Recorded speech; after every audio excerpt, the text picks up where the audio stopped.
Hello, I'm Skipper, the social media mouse. Welcome to the social media forest, my home, where the messages and posts of the internet come to live and grow, for better or worse. I'm here to talk to you all about cultural imperialism and digital colonialism. Differences between private, public, and government-owned media. How does it impact our society? And President Joe Biden's rhetoric on upholding the democratic process and why it's one of the most pressing issues of our time. Media economics, a video. Let's point out some of the advantages of cultural imperialism. These include women's rights being protected and spread, racial equality and equal opportunities for everyone who participates in social media platforms. There are negative effects from cultural imperialism, however. Cultural appropriation can easily happen on an online platform because interactions aren't directly in person. The loss of culture and language can fall into this category as well. These both can be drawn from the tendency to prefer Western ideas and/or brands. If we aren't careful, entire cultures of languages can be erased.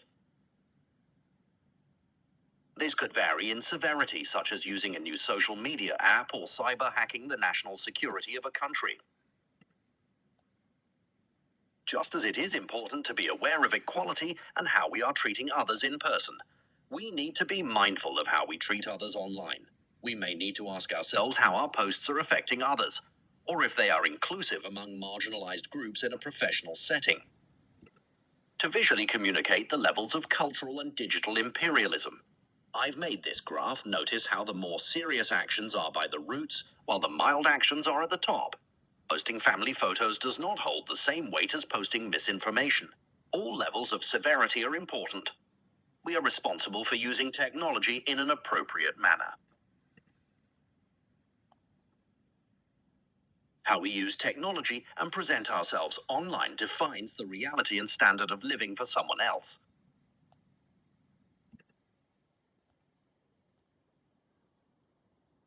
Recognizing the difference between private, public, and government-operated media can help us know how to behave on certain platforms or in social settings. There are three types of owned media: private, public, and government-operated. Privately owned media is owned by individuals, corporations, or organizations seeking profit, while public-owned media doesn't require in-person contact. Newspapers or the radio, for example. The Barbie movie is an example of a private work created by a privately owned media company. Government-owned media is media such as TV, radio, and online platforms different from publicly owned media because it is run by the government. It has the authority to censor anything. The BBC is an example of this, the British Broadcasting System. Ammon FM Radio is an example of publicly owned media. Critical thinking needs to be applied to our media consumption and judgment. Blindly clicking and watching without thinking can lead to others feeding you a narrative that could be dangerous or harmful to others, no matter who the media is owned by. President Joe Biden gave a speech where he expressed a message of critical thinking and taking ownership of our media through the democratic process. Radical messages can influence real people into acting irresponsibly. Joe Biden explains how this narrative can be unpatriotic and damaging. The theory of selective exposure is when we seek out information that is the same as our own views and avoids the opposing view. This theory can be connected to consuming media without critical thinking or taking accountability for what we consume. Dangerous or harmful outcomes are possible and the result of this theory.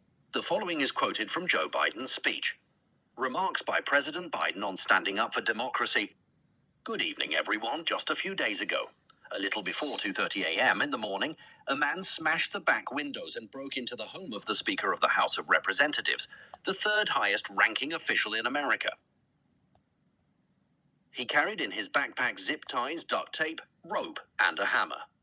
As he told the police, he had come looking for Nancy Pelosi to take her hostage, to interrogate her, to threaten to break her kneecaps.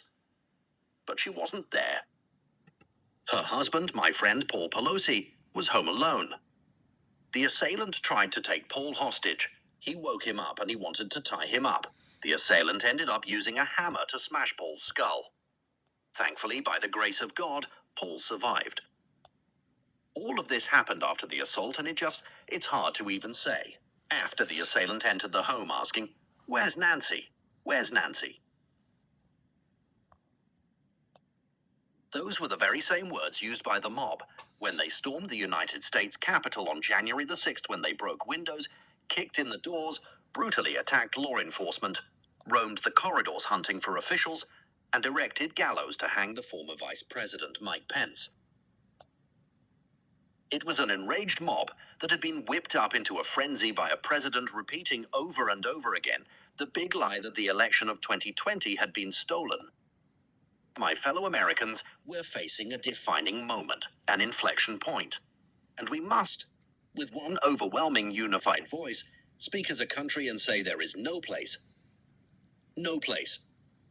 for voter intimidation or political violence in America, whether it's directed at Democrats or Republicans. No place, period. No place ever.